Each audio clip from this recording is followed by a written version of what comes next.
Կարող ենք արդեն սկսել, նախ շնորհակալություն եմ ուզում հայտնել ուսանողներին, որ մեզ միացան եւ ինչպես գիտեք, այսօր մեր հանդիպումը Հայաստանում Erasmus+ ազգային գրասենյակի ծրագրերի պատասխանատու Անի Թորոսյանի հետ է ու կծանոթանանք Erasmus-ի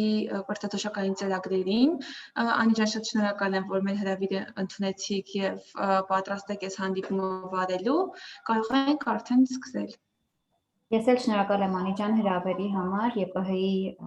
արտաքին կապերի հանձնաժողովից, որը արդեն երկրորդ անգամ հանդես է գալիս նախաձեռնությամբ եւ հավաքում է մեծ թվով ուսանողների տեղեկացնելու Erasmus+ կրթաթոշակային հնարավորությունների մասին։ Սիրով հիմա կկիսվեմ ձեզ հետ իմ պրեզենտացիայով։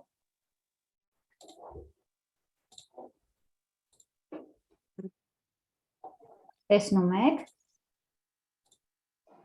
Այո։ Ինչպես Անին նշեց, ես Անին եմ Թորոսյան, ծրագրի պատասխանատու Erasmus+ ազգային գրասենյակից, այսօր խոսելու եմ Erasmus+ կրթաթոշակային հնարավորությունների մասին։ Նախ եւ առաջ Erasmus+ ծրագրի մասին մեկ-երկու խոսք։ Erasmus-ը ԵՄ ծրագիր է, որը ֆինանսավորում է կրթությունը, վերապատրաստումները եւ երիտասարդական փորձի փոխանակումները 33 ծրագրային երկրներում։ Erasmus-ի ծրագրային երկրները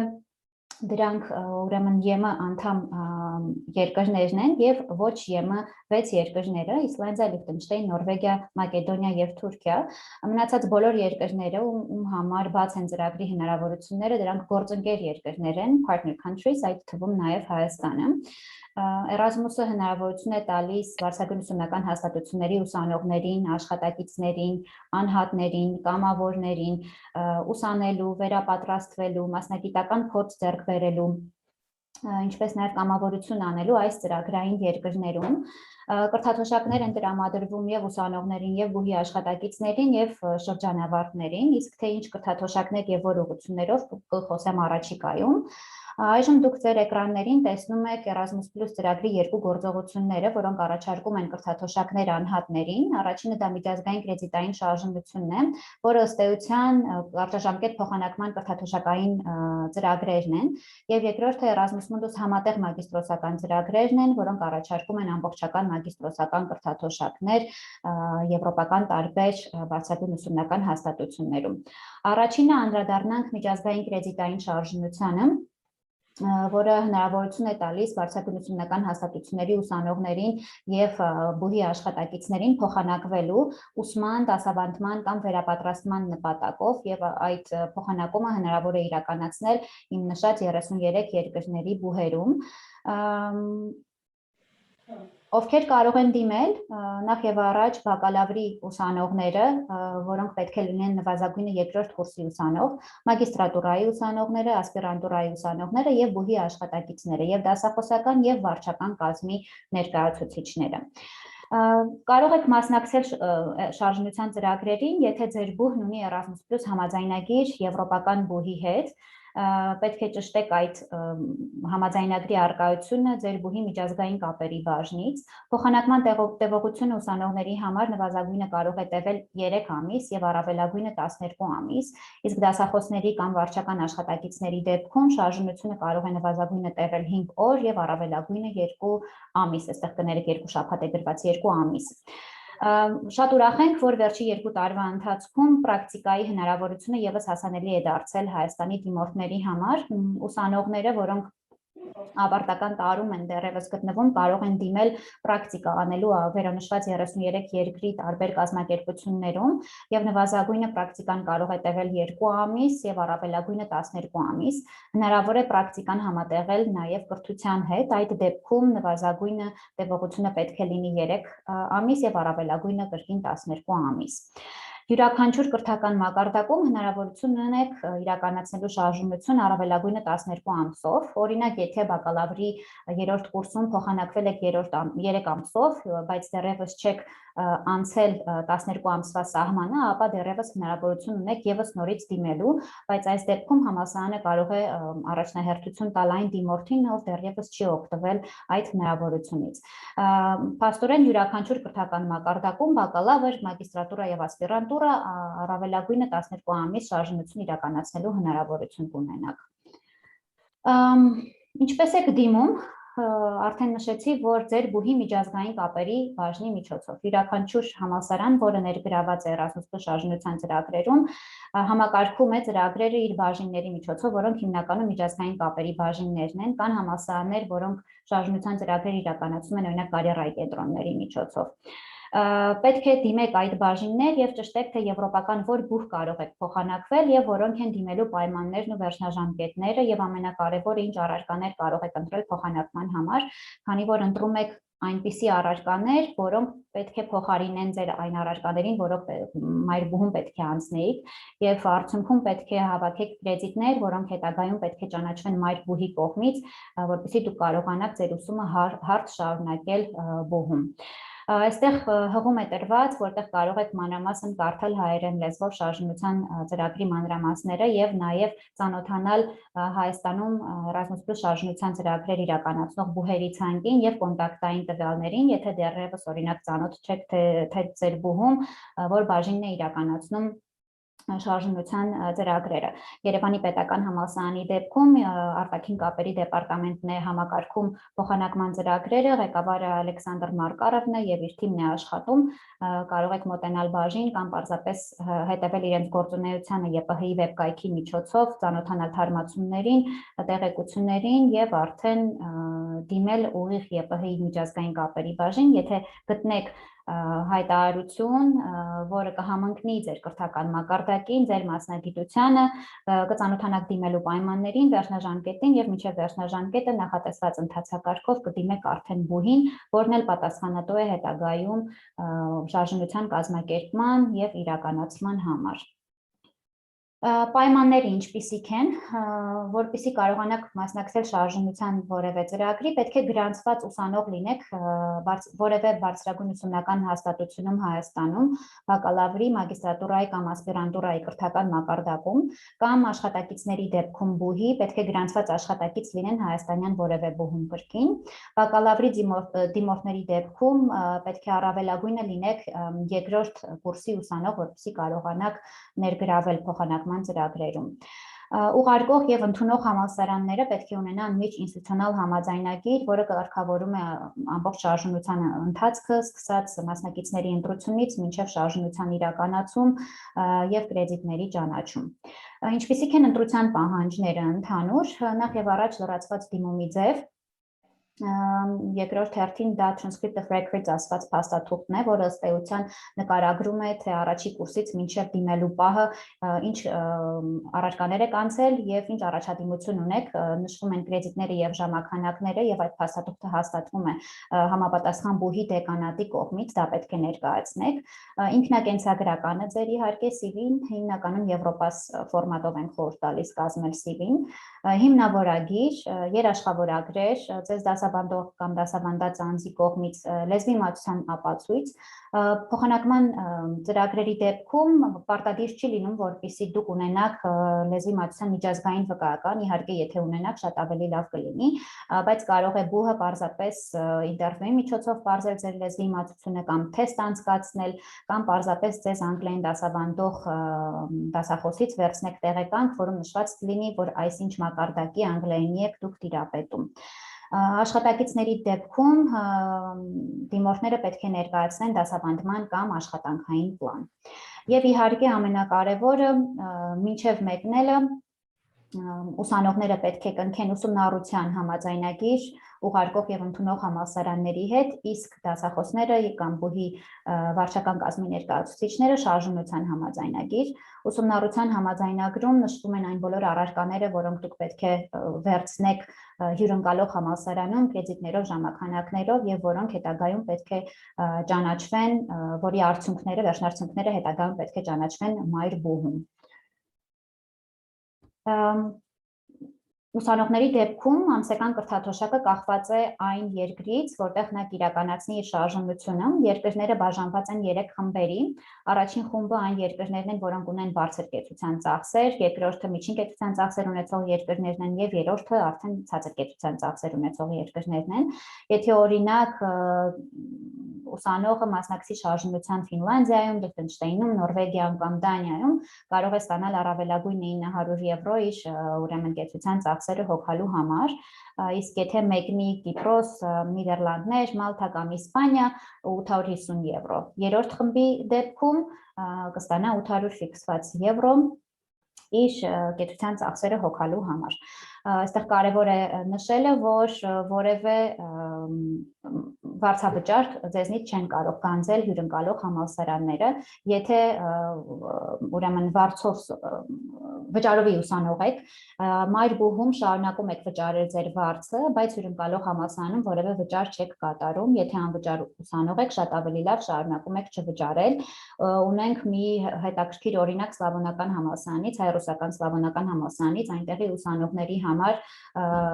ուսանողներից որևէ գումար չեն գանձում շարժումությանը մասնակցելիս, նույնիսկ վճարովի ուսանողներից, հնարավոր է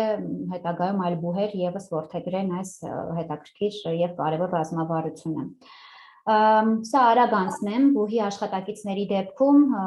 օրապահիկ է սահմանված եւ կրկին երկրները բաժանված են խմբերի, առաջին խմբի դեպքում 180 եվրո օրապահիկ կարող են ստանալ, երկրորդի դեպքում 160, երրորդի դեպքում 140 եվրո։ Ճամփորդական դրամաշնորհները կախված են այն հեռավորությունից, որը դուք կկտրեք շարժնություն իրականացնելու համար։ Եվրոպական հանձնաժողովը ստեղծել է հեռավորության հաշվիչ ասվածը, որի միջոցով դուք կարող եք հաշվարկել ելքի քաղաքից մինչև մուտք գործելու քաղաք հեռավորությունը ինչպիսին է եւ կարող եք տեսնել, թե առավելագույն ինչքան գումար կստանաք ձեր երկկողմանի ճանապարհածախսը հոգալու համար։ Այստեղ բերված է օրինակը Երևան-Բեռլին եւ տեսնում եք, որ հաշվարկի արդյունքում ստացվել է 2722-ից ավել կիլոմետր եւ եթե նայենք աղյուսակին, ապա կտեսնենք, որ համապատասխան գումարը 360 եվրո է, այսինքն դուք պետք է նախատեսեք, որ ձեր երկկողմանի ծախսի համար առավելագույնը կարող եք ստանալ այդքան գումար։ Իհարկե պատահում են դեպքեր, որ տոմսը ավելի թանկ է լինում, քան աղյուսակով նախատեսված գումարն է, այդ դեպքում կամ համալսարանն է համաֆինանսավորում, կամ պարզապես ուսանողը իր ներդրումներից է օգտվում։ Վիճակագրական տվյալներ Erasmus+ շարժնության ծրագրերի վերաբերյալ 2015 թվականից ի վեր ներգրավել են փոխանակման ծրագրերում եւ ուսանողներ եւ դասախոսներ թվով 4814 եւ հատկացվել է շուրջ 16 միլիոն եվրո այդ շարժնությունները ֆինանսավորելու համար։ Ուրախ ենք, որ Արևելյան գործընկերության երկրների շրջանում հաջողության առումով, դիմումների հաջողության առումով առաջինն ենք, ապահովելով 77.2% հաջողության ցուցանիշ, իսկ արդեն շարժնության ծրագրերի թվով երրորդն ենք Ուկրաինայից եւ Վրաստանից հետո, բայց պետք է նշեմ, որ այդ երկու երկրները լրացուցիչ ֆինանսավորում եւս ստանում են եւ տեղեր ստանում են շարժնության իրականացնելու համար, քանի որ ունեն ասոցիացիան պայմանագիր Եվրամիության հետ։ Հուսով ենք, որ վերջերս հաստատված SEPA պայմանագիրը Հայաստանի հետ եւս նոր հնարավորություններ կստեղծի մեր դիմորդների եւ շահառուների համար։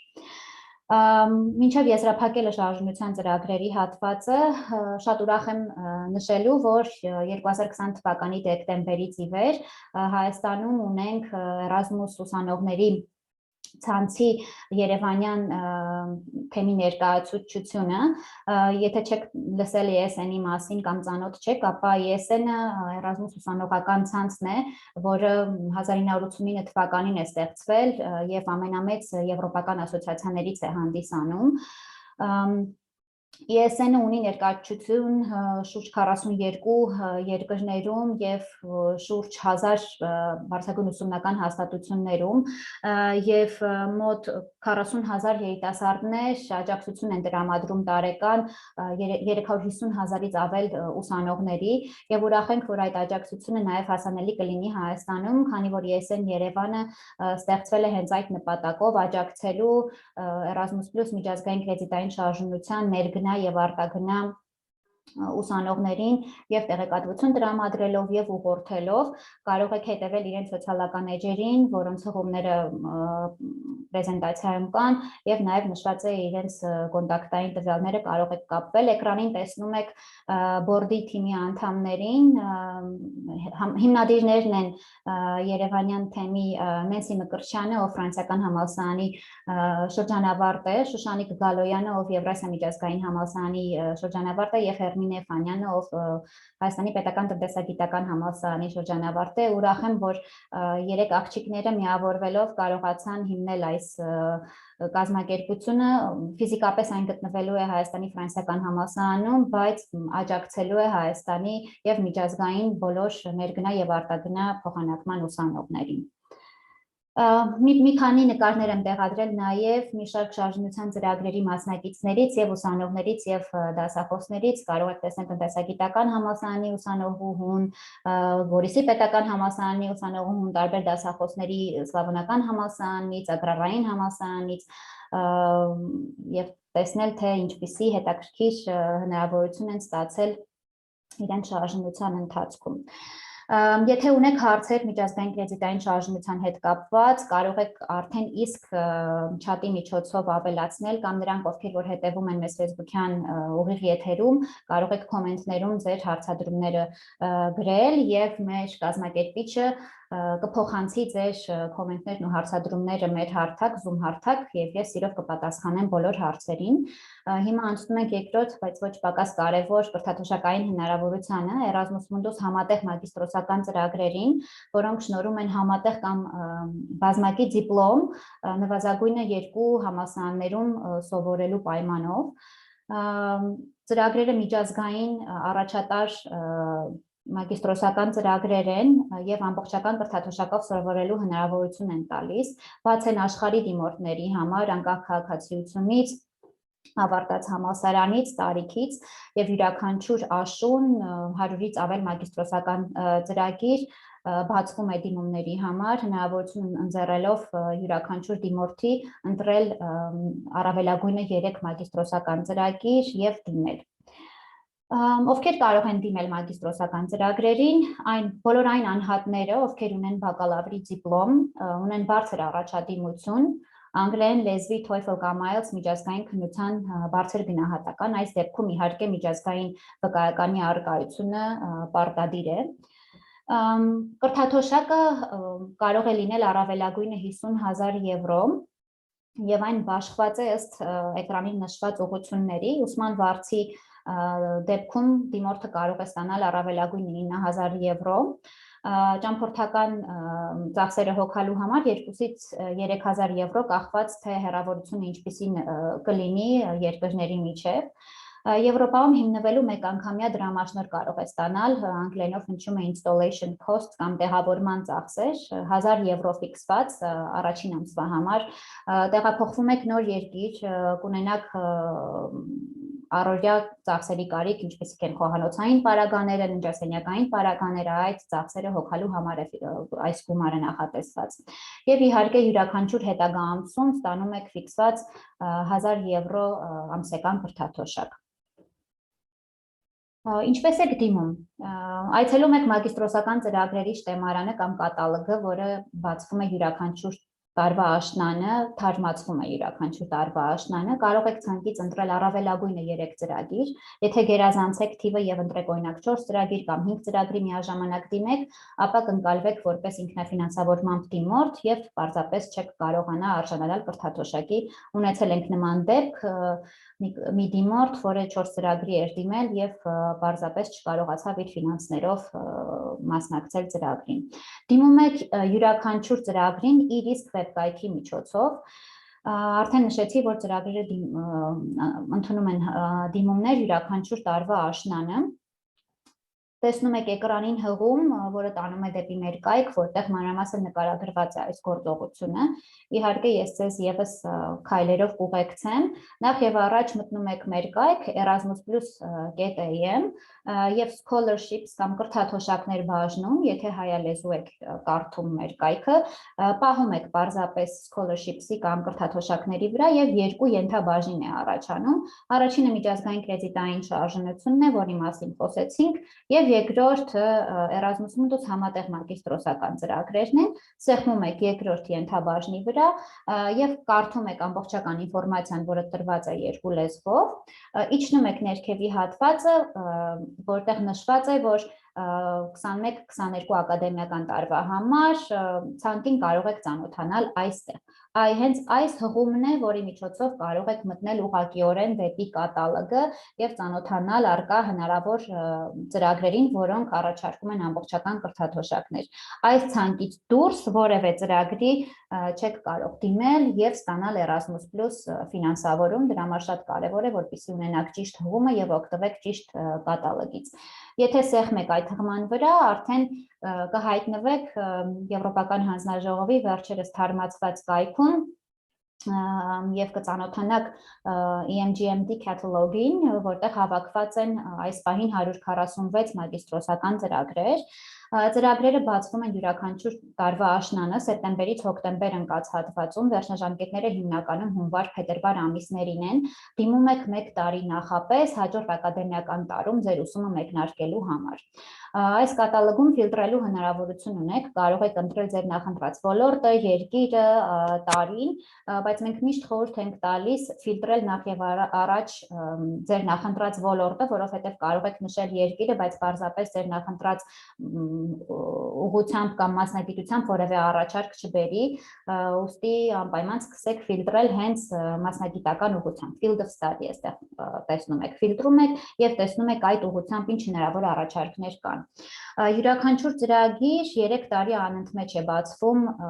հայտադիմումների համար եւ այս ցանկում գրեթե մեծ մասը նորից բացվելու է այս տարվա աշնանը, այսինքն կարող եք արդեն իսկ սկսել ծանոթանալը եւ կայքում յուրաքանչյուր ծրագրի կտեսնեք, թե ժամկետներն ինչպիսին են եւ երբ է նախատեսվում հաջորդ մրցույթը դիմումների համար։ Ինչպես եք մտնում ընտրված ծրագրի կայք, այստեղ տեսնում եք ծրագրի անվանումը, օրինակ Erasmus Mundus MSc in Chemical Innovation and Regulation ծրագիրը, անվան վրա սեղմելու դեպքում դուք կկարդաք պարզապես կարճ նկարագիրը ծրագրի եւ կտեսնեք, թե կոնսորցիումում թվով քանի համալսարան է ներառված եւ արդեն երկրորդը ծրագրի պաշտոնական կայքն է, որի միջոցով ուղղակիորեն պետք է դիմեք ծրագրին։ Փաստացիորեն մեկ դիմում հայտով դիմում եք եւ ծրագրին, եւ համալսարաններին, եւ կրթաթոշակին։ Ես սկզբում նշեցի, որ ծրագիրը հնարավորություն է տալիս սովորելու նվազագույնը 2 համալսարանում, դա ինչ է ինձ ենթադրում, որ նվազագույնը 2 երկիր պետք է կարողանաք ծածկեք, օրինակ եթե 1 տարվա տևողությամբ ծրագիր է, առաջին կիսամյակում 1 երկրի համալսարանում եք սովորում, հաջորդ կիսամյակում երկրորդ երկրի համալսարանում եք սովորում, արդյունքում ստանալով համատեղ կամ կրկնակի դիպլոմ։ Համատեղ դիպլոմը դա մեկ դիպլոմ է, որը շնորհվում է այդ երկու համալսարանների կողմից եւ ստորագրվում է այդ համալսարանների կողմից, իսկ բազմակի կամ կրկնակի դիպլոմների դեպքում ստանում եք մեկական դիպլոմ յուրաքանչյուր համալսարանից, որտեղ որ իրականացնեք ձեր ուսումը։ Անհրաժեշտ փաստաթղթերի ցանկում ուրեմն առցանց լրացված դիմում հայտն է, դիմում հայտը կարող է լինել պլատֆորմի տեսքով, այսինքն պետք է բացեք ձեր account-ը, լրացնեք ձեր տվյալները եւ գցեք անհրաժեշտ փաստաթղթերը, կարող է լինել ձևաչափի տեսքով, որը պետք է ներբեռնեք եւ լրացնեք, ուշադիր եղեք, որ ձևաչափը պարտադիր ուղղված լինի կրթաթոշակային Erasmus+ կրթաթոշակին դիմորդների համար, որովհետև հնարավոր է լինի application form for self-funded students, այսինքն ինքնաֆինանսավորմամբ դիմող ուսանողների համար, դա շատ կարևոր է։ Եթե մեկ միասնական դիմում հայտ է, պարզապես այնտեղ նշելու հնարավորություն կա, որ դիմում եք նաև Erasmus-ի կրթաթոշակի։ Իհարկե պետք է կցեք ձեր դիպլոմը, նվազագույնը բակալավրի դիպլոմ պետք է ունենաք, որպեսզի կարողանաք մասնակցել, բայց քանի որ ծրագրերից շատերը ճկուն են, հնարավոր է հնարավորություն տրվի նաև 4-րդ կուրսի դիմորդներին ներգրավելու մագիստրոսական, այսինքն դիմելու ծրագրին, պայմանով որ transcript of records կներկայացնի դիմորդը եւ հետագայում արդեն երբ որ ուսումը սկսի, դիպլոմը իր ձեռքին կլինի եւ կկարողանա ներկայացնել ծրագրի կոնսորցիումի համալսարաններին։ Իհարկե պետք է ներկայացնեք մոտիվացիոն նամակ, պետք է ունենաք TOEFL կամ IELTS միջազգային քննությունների վկայական, պետք է ներկայացնեք երաշխավորագիր կամ երաշխավորագրեր, որոշ ծրագրեր ակադեմիական երաշխավորագրեր են պահանջում, academic references, այսինքն երաշխավորագրեր, որոնք պետք է տրվեն ձեզ դասավանդած կամ դասավանդող անձի կողմից, եթե ազատ է, պարզապես recommendation է գրված, ապա մեկը կարող է լինել ակադեմիական տեսակի, մյուսը կարող եք վերցնել օրինակ ձեզ ղեկավարած անձի կողմից։ Իհարկե ինքնակենսագրական եւս պետք է ներկայացնեք եւ Եվրոպաս ֆորմատով, որը ճանաչելի է բոլոր եվրոպական համալսարանների կողմից, եթե ծանոթ չեք Եվրոպաս ձևաչափին, ապա Google-ում պարզապես կարող եք փնտրել Եվրոպաս CV եւ կարող եք այցելել Եվրոպասի պլատֆորմ, որտեղ կարող եք on-line առցանց գեներացնել ձեր CV-ին, լրացնելով ձեր տվյալները կամ պարզապես կարող եք ներբեռնել անգլերեն տարբերակով ձևաչափը եւ ինքներդ լրացնել տեղեկատվությունը։ Ձեզնից կարող է պահանջվել նաեւ անձնագիր, որտեղ կերևա թե ինչ գրանցում ունեք, քանի որ կրթաթոշակի արժանանալու համար վերջին 5 տարիների ընթացքում 12 ամսից ավել չպետք է ապրած կամ սովորած լինեք իմ նշած 33 ծրագրային երկրներում, եթե համընկնեք այդ պահանջի հետ, ապա արդեն ընկալվում եք որպես ոչ թե Հայաստանի կամ գործընկեր երկրի դիմորդ, այլ ծրագրային երկրի դիմորդ, program country applicant, եւ այդ դեպքում ձեր կրթաթոշակը կոպիտ ասած կարող է մոտ 50%-ով կրճատվել։ Մի քանի նկարներ մեր կրթաթոշակակիրներից, յուրաքանչյուր տարի մենք կազմակերպում ենք Եվրամիության պատվիրակության գրասենյակի հետ համատեղ մինչ մեկնման կողմնորոշման հանդիպումներ կրթաթոշակակիրների հետ, հրավիրում ենք դեսպանատան ներկայացուցիչների, նախկին կրթաթոշակակիրների, ովքեր կիսվում են իրենց փորձով, մշակութային վերապատրաստում ենք իրականացնում, խորհուրդներ ենք տրամադրում վիզաների ընթացակարգի հետ կապված եւ պարզապես ծանոթանում ենք միմյանց հետ եւ ուղղորդումներ եւ խորհուրդներ ենք տալիս շարժումությունից առաջ։ Ուզում եմ եզրափակել խոսքս իմ շատ սիրելի ուրեմն հետևյալ արտահայտությամբ, փոխանակումը մեկ տարի չէ պարզապես ձեր կյանքում, այլ կարծես թե ամբողջ կյանքն է մեկ տարվա մեջ, խորհուրդ եմ տալիս միանշանակ օգտվել այս հիասքանչ հնարավորությունից, որը հնարավորություն կտա ձեզ դուրս գալ պարզապես ձեր հարմարավետության գոտուց եւ բացահայտել այն հիանալի հնարավորությունները, որոնք հասանելի են աշխարհում, կզարգացնի ձեր եւ մտածելակերպը եւ կզարգացնի տարբեր կարողություններ եւ հմտություններ լեզվական առումով, քննադատական մտածելակերպի առումով, հաղորդակցման առումով, պարզապես օգտվեք Էրասմուսից եւ փոխեք ձեր կյանքը։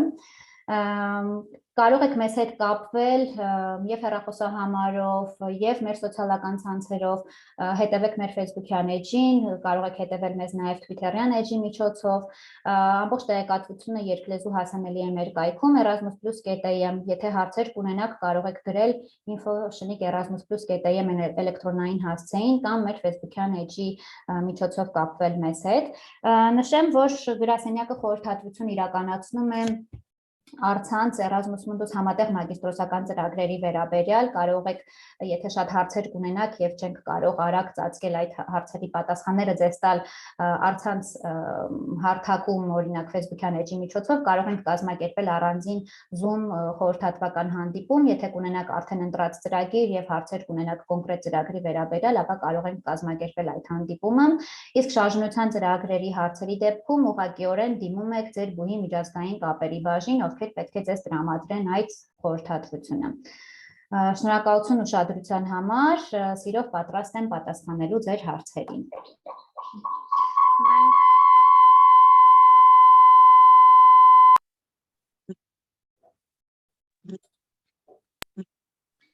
Մենք այստեղ մեկնաբանությունների մեկ հարց ունենք, Անի ջան, Էդգար Մանուչարյան հարցնում է, ինչ լեզվի պետք է պարտադիր տիրապետեք եւ ինչ մակարդակի, անգլերենը կարծեմ պարտադիր է։ Փոխանակման ծրագրերի դեպքում կախված է թե կոնկրետ այդ հայտարարությունով որ երկրի հետ է նախատեսված շարժումությունը եւ դասավանդումը որ լեզվով է իրականացվելու եվրոպական բոլոր լեզուներով հնարավոր է շարժումությունն իրականացնել պարզապես այդ համաձայնությանը պետք է գան ընդունող եւ ուղարկող համալսարանները եւ հայտարարության մեջ դուք կտեսնեք թե որ լեզվի իմացությունը պետք է ունենաք հիմնականում դա անգլերենն է լինում եւ ինչ մակարդակի իմացություն պետք է ունենաք իսկ արդեն Erasmus Mundus համատեղ մագիստրոսական ծրագրերի դեպքում կրկին մեծ մասի դասավանդումը անգլերեն լեզվով է իրականացվում եւ նվազագույն շեմը ընտրված ծրագրի կայքում կարող եք տեսնել եւ ես միջինացված կարող եմ ասել թե ինչքանը պետք է ապահովեք ուրեմն IELTS-ի դեպքում 6.5 երբեմն 7 եւ բարձր են խորհուրդ տալիս հավաքել, իսկ IBT-ի դեպքում, TOEFL IBT-ի դեպքում 90 եւ բարձր։ Իհարկե սա կրկին եմ նշում, միջինացված գնահատականն ենք մենք ասում հաշվի առնելով փորձառությունը, բայց յուրաքանչյուր ծրագիր իր կայքում պահանջների մեջ նշում է թե նվազագույնը ինչ շեմ պետք է ապահովեք, որպեսզի իրավասու լինեք ստանալու կրթաթոշակ։ Շատ լավ, մեկ հարց ունենք, Հայաստանի ազգային պոլիտեխնիկական համալսարանի հետ համագործակցում եք, Նարեկ Սիմոնյանն է հարցնում։ Այո, պոլիտեխնիկական համալսարանը ունի շարժնության շատ ծրագրեր, կրկին միջազգային կապերի միջոցով պետք է տեղեկանաք առկա հնարավորությունների մասին, Մարիա Մանգասարովան է ղեկավարը կամ իր աշխատակցուհիները կարող եք իրենց մոտենալ կամ պարզապես բուհի հայտարարություններին հետևել, եթե ունեն Facebook-յան էջ, Facebook-յան էջի միջոցով հետևել, կարող եմ այստեղ հիմա ես չաթում տեղադրել մի հղում, որի վրա սեղմելով կարող եք ծանոթանալ հայաստանյան համալսարաններում այն համալսարանների ցանկը, ովքեր որ իրականացում են շարժնության ծրագրեր եւ կոնտակտային անձանց տվյալները հիմա կտեղադրեմ արագ այստեղ, որ հեշտ կարողանաք գտնել այդ նույն ինֆորմացիան մեր կայքում եւս տեղադրված է։ Մակրոֆոն հիմա կտեղադրեմ։ Այստեղ Էդվարդ Գրիգորյանը ձեռք է բարձրացրել։ Բարև ձեզ, ես մի հարց ունեմ, նախ շատ շնորհակալ ենք հետաքրքիր ձևով ամեն ինչ ներկայացնելու համար, իմ հարցը վերաբերում էր պրակտիկայի հնարավորությանը, նշեցիք, որ հնարավոր է իրականացնել պրակտիկա, խնդրում եմ կմանրամասնեք, թե որ կուրսում ու ինչ մեխանիզմով է իրականացվում պրակտիկան։ Ուրեմն պետք է լինեք ավարտական կուրսի ուսանող կամ բակալավրի ավարտական կուրսի կամ մագիստրատուրայի կամ ասպիրանտուրայի եւ դիմում եք հենց ավարտական կուրսում, որպեսզի կարողանաք մասնակցել պրակտիկային, պետք է համաձայնագրի արկայություն լինի Erasmus+ շարժնության, որը կնախատեսի պրակտիկայի հնարավորությունը եւ պետք է հասկանաք ինչ մասնագիտությամբ եւ որ կազմակերպությունում պետք է իրականացվի պրակտիկան, ըստ հայտարարության արդեն կարող եք տեղեկանալ Ստորագրվում է քառակողմ պայմանագիր ուսանողի ընդունող ուղարկող համալսարանների եւ ընդունող կազմակերպության միջև, որտեղ նկարագրվում է թե պրակտիկային ընթացքում ինչ եք իրականացնելու։ Կրկին հայտարարությամբ պետք է հասկանաք, թե այդ պրակտիկայի առաջարկը համընկնում է ձեր կրթական մակարդակին եւ մասնագիտությանը, դիմելու պահանջներն ինչպիսին են եւ ըստ այդ պահանջների պետք է մինչեւ վերջնաժամկետը հավաքեք անհրաժեշտ փաստաթղթերը եւ դիմեք։ Կախված է թե որ բուհում եք սովորում, նորից պետք է դիմեք միջազգային կապերի բաժին։ Շատ լավ, շնորհակալ եմ շատ։ Հա, խնդրեմ։ Ես էլ մեկ հարց ունեմ, բարև ձեզ, Վահանն է խոսում։ Ուրեմն այսպեսի մի հարց էլի շարժունության ծրագրերի ժամանակ օրինակ հաշմանդամության որևէ խումբ ունեցող անձանց օրինակ չլսող, չտեսնողներին ընդունող կողմը տրամադրում է օգնական եւ ուղեկցող օգնական սուրդոթարգմանիչ Շատ լավ հարց եք տալիս, շարժնության ծրագրերով հատուկ առանձնացված ֆինանսավորում կա, հատուկ կարիքներով դիմորդների համար, ձեր նշած բոլոր կարիքների դեպքում ուղարկող եւ ընդունող համալսարանները կարող են հստակեցնել, թե ինչ ֆինանսական աջակցություն կարող են տրամադրել եւ իհարկե, այո, դա չպետք է խոչընդոտի դիմորդի մասնակցությունը շարժնությանը եւ եթե լսեցիք հասցրել եք լսել այդ հատվածը, ESN-ի համահիմնադիրներից մեկը Շուշանիկ Գալոյանը հենց հատուկ կարիքներով դիմորդ էր, ով կարողացավ մասնակցել շարժումությանը եւ վերադառնալ եւ կիսել իր փորձը իր ընկեր ուսանողների հետ եւ մեր վառ օրինակներից է, որ հատուկ կարիքները խոչընդոտ չեն շարժումությանը մասնակցելու համար եւ կա լրացուցիչ ֆինանսավորում այդ անձանց աջակցելու նպատակով։ Լավ, շնորհակալ եմ։ Շատ լավ։ Այստեղ Արփինե Հովակիմյանը PhD ծրագրերի վերաբերյալ է հարցնում։ What about PhD? Ասպիրանտական կրթական մակարդակում նորից կարող եք փոխանակվել 3-ից 12 ամսով համապատասխան առաջարկի առկայության դեպքում, այլապես եթե հետաքրքրված եք ամբողջական ասպիրանտական կրթությամբ, ապա դա Erasmus+ ծրագրից դուրս է, Horizon 2020 ծրագրի շրջանակներում է հնարավոր այդ տարբերակը, Marie Curie գործողություններ այդ գործողության միջոցով եւ Հայաստանում համակարգում է Marie Curie գործողությունները Գիտությունների ազգային ակադեմիան, հիմա կարող եմ այստեղ տեղադրել հղումը, որտեղ կգտնեք մանրամասն ինֆորմացիա եւ կոնտակտային անձանց տվյալները ձեր հարցերը ուղղելու նպատակով։ Անի ջան, եթե Facebook-յան live-ի ընթացքում է արվել, կխնդրեմ տեղափոխեք հղումը, որպեսզի հարց տվողը կարողանա մտնի եւ ուսումնասիրի։ Լավ, Անահիտը հարցնում է, եթե ունենք անգլերենի լեզվաբանի կամ թարգմանչի բակալավրի դիպլոմ, այս դեպքում նույնպես պարտադիր է TOEFL հանձնել։ Տեսեք, որոշ ծրագրեր որպես waiver հնարավորություն տալիս են այն դիմորդներին, ում ամբողջ դասընթացը իրականացել է անգլերեն լեզվով, չներկայացնել միջազգային լեզվի մատչյան վկայական, բայց պետք է դիպլոմում հստակ նշված լինի, որ course of study-ն ամբողջությամբ անգլերենով է իրականացվել, իսկ այս պահին կարծես թե մենակ ամերիկյան համալսարանն է նման դիպլոմ շնորհում, եթե օրինակ Բրյուսելի շրջանավարտը կարողանա նման դիպլոմ ստանալ, ապա որոշ ծրագրեր, որոնք իրենց բացառություններում այդ կետը նշում են, հնարավոր է, որ որպես բացառություն դիմորդը առանց լեզվի մատչյան վկայականի կարողանա դիմել ծրագրին, բայց ծրագրեր կան, որ նույնիսկ նման դիպլոմի առկայության դեպքում միևնույնն է պահանջում են միջազգային վկայականի առկայություն, գնահատականի առկայություն եւ այդ պահանջը կարող եք տեսնել ձեր ընտրած ծրագրի վեբկայքում։ Շատ լավ, մյուս հարցը Նարեկը Բարեկյան հարցնում է, բարձր առաջադիմությունը ինչ գնահատականից է համարվում։ Շեմը նկատի ունի։ Շեմը նկատի ունի։ Մագիստրոսական ծրագրերի դեպքում, թե փոխանակման ծրագրերի դեպքում, եթե փոխանակման ծրագրերի դեպքում է, ապա այդ շեմը կարող է միայն ուղարկող համալսարանը նշել, իսկ մագիստրոսական ծրագրերի դեպքում իրենք նայում են ձեր դիպլոմի հավելվածին եւ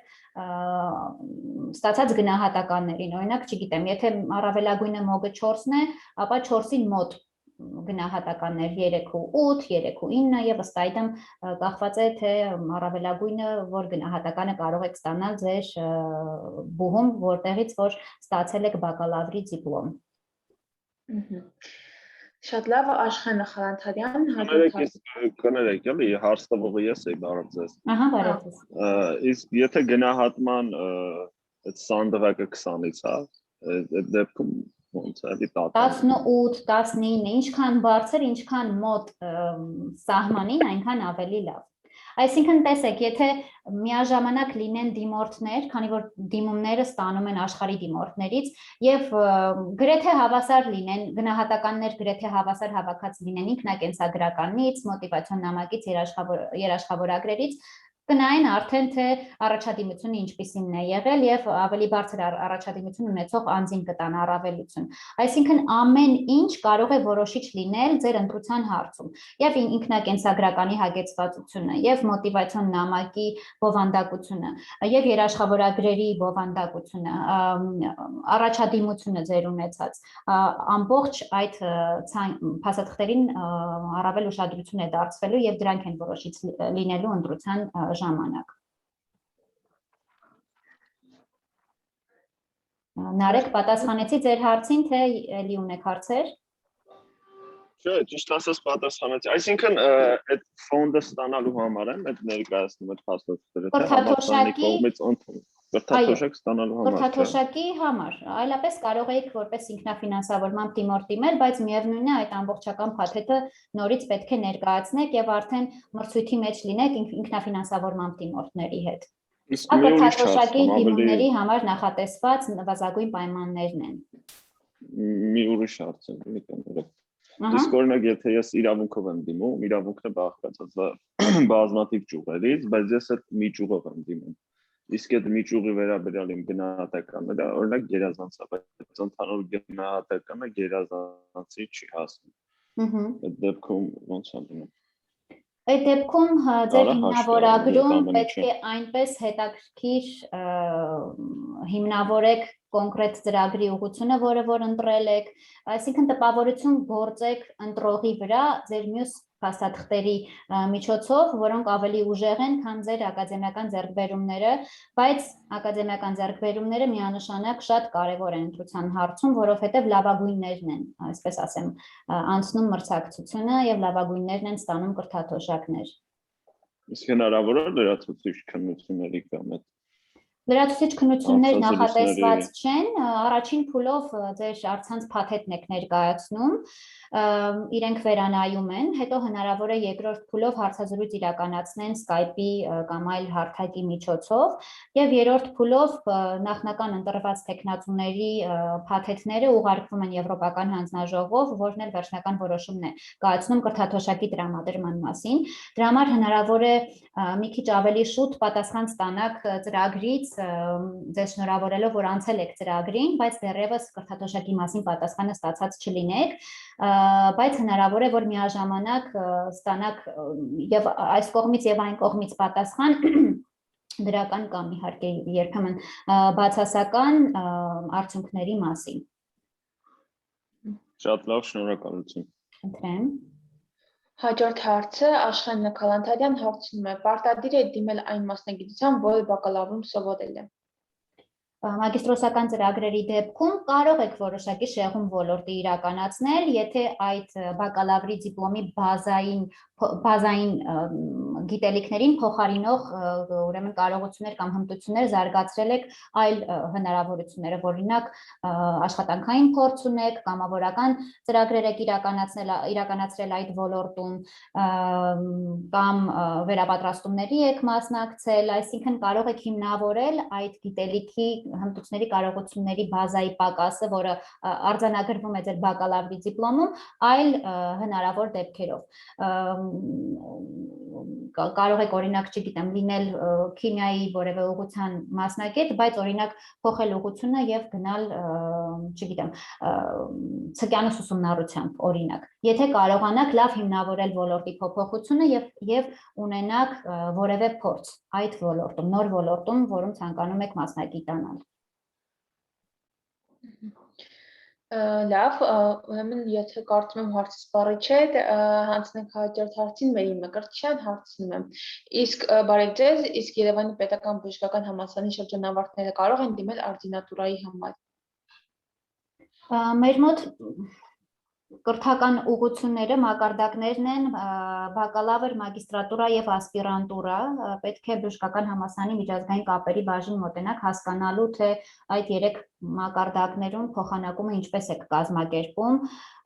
իրենք միայն ձեզ կարող են ուղղորդել հնարավոր է թե ոչ, այսինքն առանձնացված են այդ երեք կրթական մակարդակները, բայց բժշկական համալսարանը ինչպես է համաձայնեցնում ընդունող համալսարանի հետ, պետք է ճշտեք իրենցից, լավ կլինի մոտենաք իրենց, բժշկական համալսարանում միջազգային կապերի բաժնի ղեկավարը Աննա Ղազարյանն է, այստեղ հղումը թողել եմ, կարող եք գտնել կոնտակտները, կապվել իրենց հետ,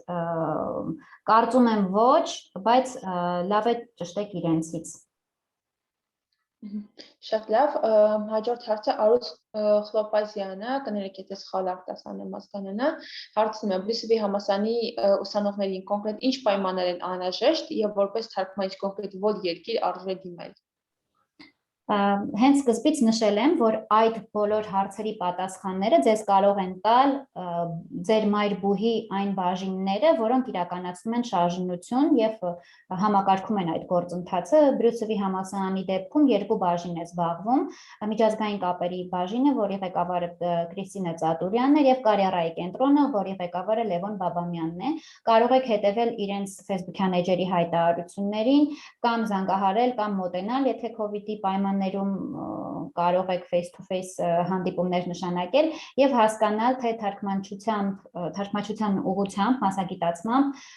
առաջարկ կա այս պահին դիմելու համար, որ համալսարանի հետ, եւ եթե կա, ապա դիմելու պահանջներն ինչպիսին են եւ վերջնաժամկետներն ինչպիսին են, քանի որ դուք դիմում եք հենց բուհի միջոցով, որպես բուհի ուսանող եւ հենց բուհն է իրականացնում ընտրությունը։ Ներեցեք, իսկ պարտադիր է դիմելուց առաջ կամավորական աշխատանքներ կատարած լինենք։ Պարտադիր չէ, բայց իհարկե դրական է ընկալվում կամավորական աշխատանքը, եթե դրսում իրականացրած լինեք, միջազգային փորձ ունենաք, շատ ավելի լավ, այդ ամբողջ ինֆորմացիան իհարկե խորհուրդ ենք տալիս ձեր CV-ում նշել, եւ եթե որևէ կապ ունի նոր մասնագիտության ոլորտի հետ, ապա հիմնավորագրում եւս կարող եք ձեր ձեռք բերած հմտությունների ու կարողությունների մասին նշել։ Սերտիֆիկատներ պարտադիր են, չէ՞, բայց Սերտիֆիկատները, տեսեք, կարող եք ձեր CV-ում նշել ձեր կամավորական աշխատանքների մասին, եւ եթե դիմելու համար հատկացված այդ account-ում other documents բաժին լինի, այլ փաստաթղթեր, ապա կարող եք CV-ում նշված համապատասխան այդ ձեր գործողությունները հիմնավորելու համար կցել նաեւ համապատասխան վկայագրերը, որոնք որ դուք ստացել եք։ շնորհակալ եմ շատ։ Ընտրեմ։ Անցնենք հաջորդ հարցին, Ինեսա Սահակյան հարցնում է, կարելի է արդյոք երբ փոխանակման ծրագրերին դիմել եւ հետագայում մագիստրոսական։ Այո, միանշանակ կարող եք դիմել, մեկը մյուսին չի խանգարում, պարզապես պետք է ուշադիր լինեք, որ այդ 12 ամսի սահմանափակումը չլինի, եթե 12 ամսից ավել սովորած կամ ապրած լինեք այդ 33 ծրագրային երկրներում, ապա կընկալվեք պարզապես գործընկեր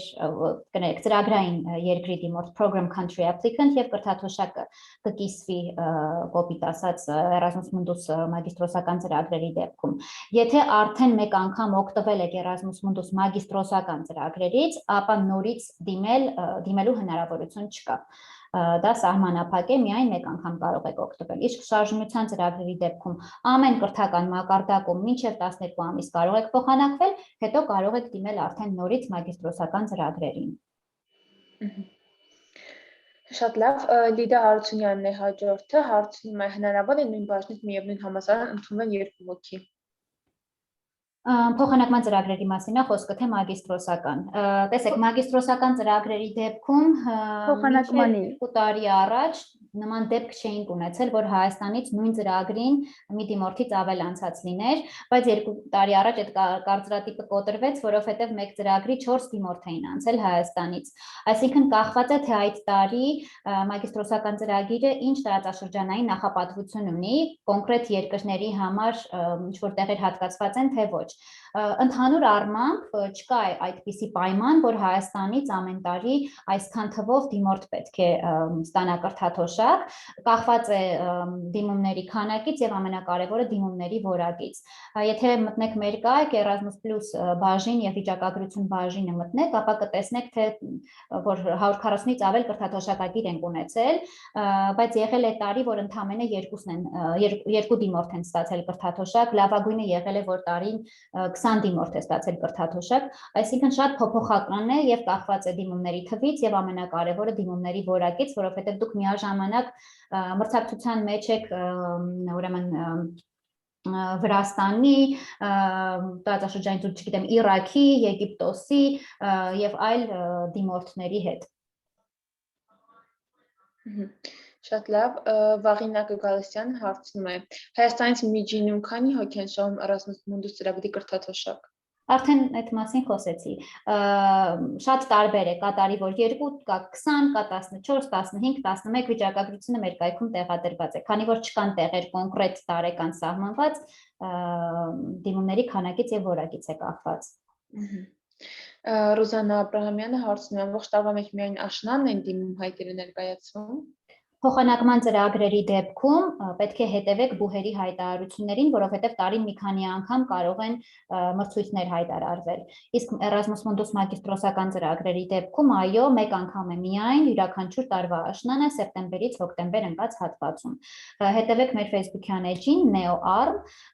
մեր Twitter-յան էջին, կարող եք բաժանորդագրվել մեր կայքի միջոցով erasmus+.am եւ ներքևի հատվածում բաժանորդագրվել հնարավորությունը կա եւ երբ որ ցանկը թարմացվում է եւ բացվում են ծրագրերի դիմումների համար, մենք միշտ տեղեկացնում ենք հետաքրքրված անձանց մեր բոլոր սոցիալական ցանցերի միջոցով։ Այստեղ Մարիամը հարցնում է, կարելի է միաժամանակ երկու ծրագրի դիմել, նմանատիպ հարց ոնց որ ունեցել ենք արդեն։ Այո, փոխանակման ծրագրերի դեպքում էլ միաժամանակ մի քանի հնարավորության կարող եք դիմել, Erasmus Mundus-ի դեպքում առավելագույնը 3 ծրագրի։ Շատ լավ, Լուիզա Արաքելյանը հարցնում է, ներկապահին ունեք ծրագրեր բակալավրի ընթացքում դիմելու համար, որոնց համար տարգետում վերցնել հարկավոր չի։ Դա ճշտում եք ձեր մայր բուհի միջազգային կապերի բաժնից։ Շատ լավ։ Էդգար Մանուչելյան, հնարավոր է Erasmus ծրագիրը շահած անձը, սակայն զինապարտության ենթակա քաղաքացուն տրվի տարգետում։ Տեսեք, ծրագիրը չի երաշխավորում, որ դիմորդը եւ կրթաթոշակագիրը կստանա տարգետում, այդ տարգետման հարցը դիմորդը ինքն է պարտավոր լուծել նախարարության հետ համագործակցությամբ։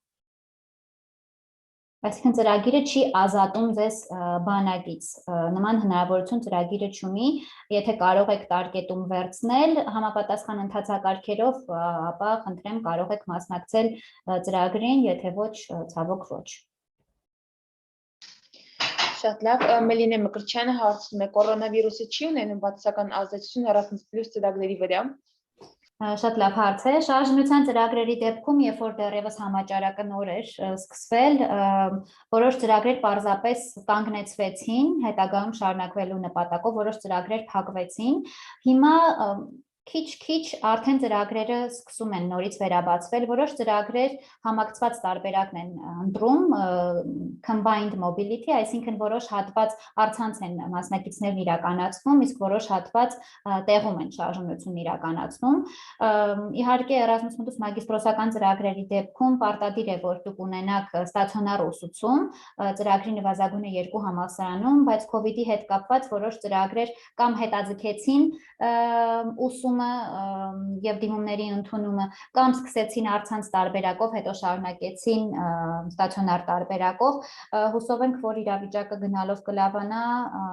եւ ամբողջապես ստացիոնար ուսուցման հնարավորություն կունենան մեր դիմորդներն ու կրթաթոշակագիրները։ Իսկ արդեն թե շարժնության ծրագիրը ինչ ձևաչափով կիրականացվի, դա արդեն հայտարարությունից պետք է դուք հստակ հասկանաք։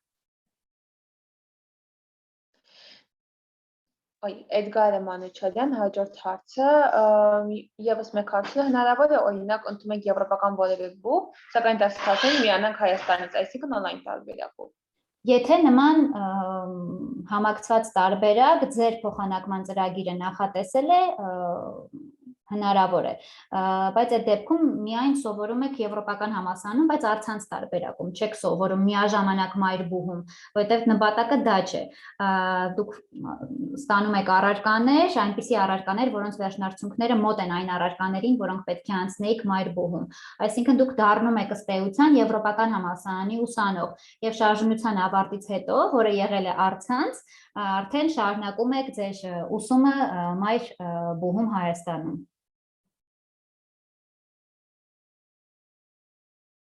Եվ եւս մեկ հարց ունենք, Կրիսը հարցնում է, հնարավոր է կախված ընդունելության վերջնաժամկետներից եւ համալսարաններից սկսել մագիստրոսական արտագնակրթությունը երկրորդ կիսամյակից, այսինքն հունվարից։ Եթե Erasmus Mundus մագիստրոսական ծրագրերի մասին է խոսքը, ապա ոչ, այսպես է, յուրաքանչյուր տարվա աշնանը դիմում եք, հաջորդ ակադեմիական տարում սկսելու համար, սեպտեմբերին կամ հոկտեմբերին ուսումը սկսելու համար։ Այսինքն չեք կարող 1 կամ 2 ամիս հետո դիմել, սկսել կներեք ուսումը։ Իհարկե համաճարակի պայմաններում եղել են ծրագրեր, որ մի քիչ տեղափոխել են ուսման մեկնարկը, բայց դա ֆորս մաժորային իրավիճակի հետ էր պայմանավորված։ Եթե նորմալ իրավիճակ է, համաճարակը ազդեցություն չի ազդում այդ գործընթացի վրա, ապա մեկնարկը սեպտեմբեր-հոկտեմբեր ամիսներին է։ Անահիտը հարցնում է, եթե մոգը 3.2-ից 3.5-ի շրջանակների մեր արժե դիմել, թե շանս չկա, նախապես շնորհակալ եմ։ Այս մասով արդեն պետք է հաշվի առնեք, որ շատ գրեթե չնչին է հավանականությունը անցնելու, որովհետև մրցակցությունը շատ մեծ է։ Եթե կարողանաք հակակշռել ձեր ցածր առաջադիմությունը, օրինակ լեզվիմացության վկայականի շատ բարձր գնահատականով, շատ լավ երաշխավորագրերով եւ մոտիվացիայով, չենք ասում մի դիմեք, փորձեք, բայց իմացեք, որ շատ ցածր են լինելու ձեր անցնելու շանսերը։ Արս Խոփազյան նորից հարցնում է, իսկ հետո գալիս շարունակում եք նույնիսկ մեր համալսարանում, որտեղից որ գնացել ենք։ Չէ, իհարկե ոչ, շարունակում եք սովորել, չեք կրկնում այն ինչ որ անցել եք։ Իհարկե հնարավոր է, որ 2-3 առարկա ստիպված լինեք վերահանձնեք, եթե չլինեն առարկաներ, որոնց վերջնարդյունքները կհամընկնեն այդ հայաստանյան բուհի առարկաների վերջնարդյունքներին, դա նախապես պետք է բուհից տեղեկանաք, թե քանի ուրեմն առարկա եք վերահանձնելու, հնարավոր է, որ վերահանձման կարիք չլինի, ձեր կրեդիտները բավարարեն եւ ամբողջությամբ ծածկեն այդ առարկաները եւ դուք գալիս եք եւ շարունակում եք, ոչ թե կրկնում եք նույնը, ինչ որ պետք է այստեղ անցնեիք։ Լիլիթ Զաքարյան հարցնում եմ, բարև ձեզ, շնորհակալություն արդյունավետ հանդիպման համար, ձեզ ենք շնորհակալ միանալու համար։ Հարցը հետևյալն է, եթե սովորում ենք մագիստրատուրայի երկրորդ կուրսում, կարող ենք դիմել միջազգային կրեդիտային շարժումության որևէ ծրագրի։ Ցավոք ոչ, մագիստրատուրայի առաջին կուրսում կարող եք դիմել, երկրորդ կուրսում փոխանակվելու համար։ Ավարտական կուրսերում հայաստանյան բուհերը շարժումություններ չեն իրականացնում, քանի որ դա շարժումության կարգով արգելվում է։ Իսկ կներեք այդ առումով մի հարց էլ տամ, այդ պրակտիկան չի համարվում շարժումություն։ Պրակտիկան համարվում է շարժումություն, բայց տեսեք, դուք արդեն բուհը ավարտած ժամանակ եք պրակտիկա իրականացնում, այսինքն բուհի ուսանող չեք համարվելու, դուք ավարտելուց հետո 1 տարվա ընթացքում եք ձեր պրակտիկան իրականացնելու։ Եթե պրակտիկան ուրեմն համընկնում է կրթական շրջանի հետ, ապա դա պետք է հարմարեցնեք։ Այսինքն լինի կրթություն պլյուս պրակտիկա, բայց եթե միայն պրակտիկայի եք գնում, դիմում եք ավարտական կուրսում, բայց իրականացնում եք ավարտելուց հետո 1 տարվա ընթացքում։ Շատ լավ, շնորհակալ եմ։ Խնդրեմ։ Հաջորդ հարցը Կրիսն է հարցնում, հնարավոր է մագիստրոսական երկրորդ վերջին տարում իրականացնել ծրագրի դրսում, ենթադրում եմ նույն հարցի կրկին։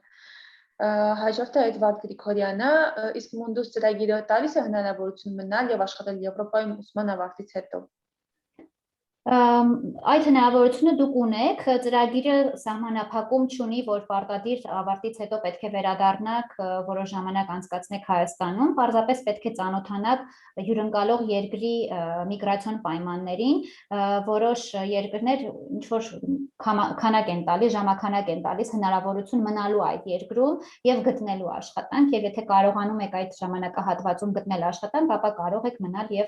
աշխատել այդ երկրում։ Պարզապես ծանոթացեք պետք է ծանոթանաք այդ երկրի պահանջներին։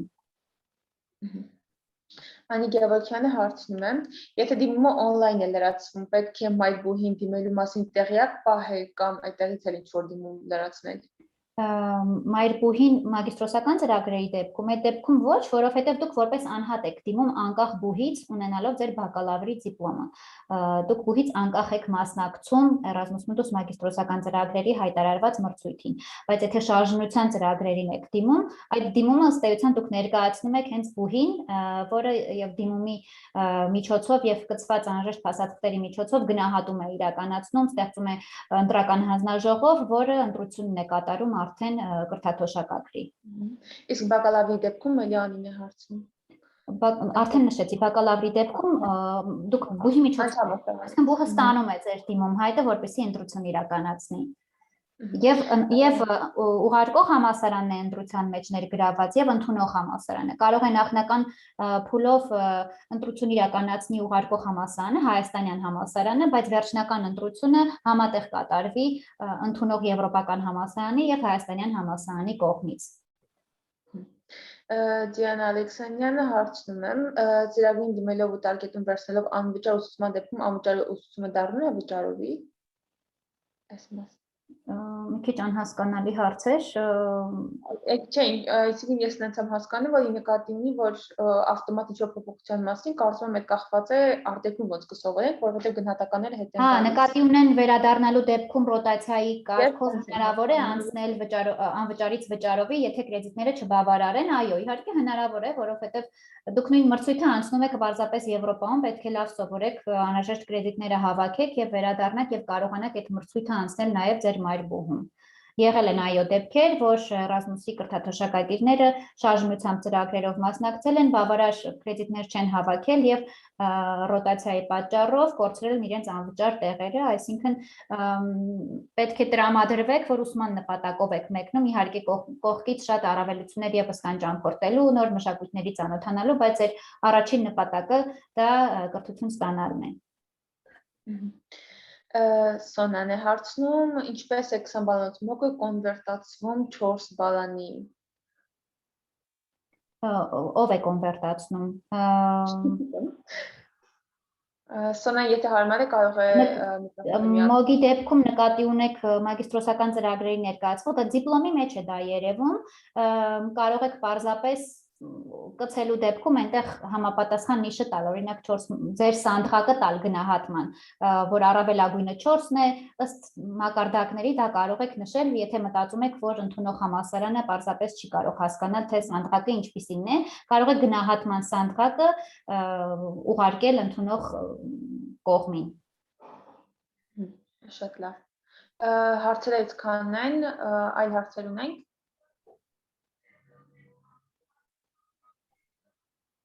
Կարծես թե չէ։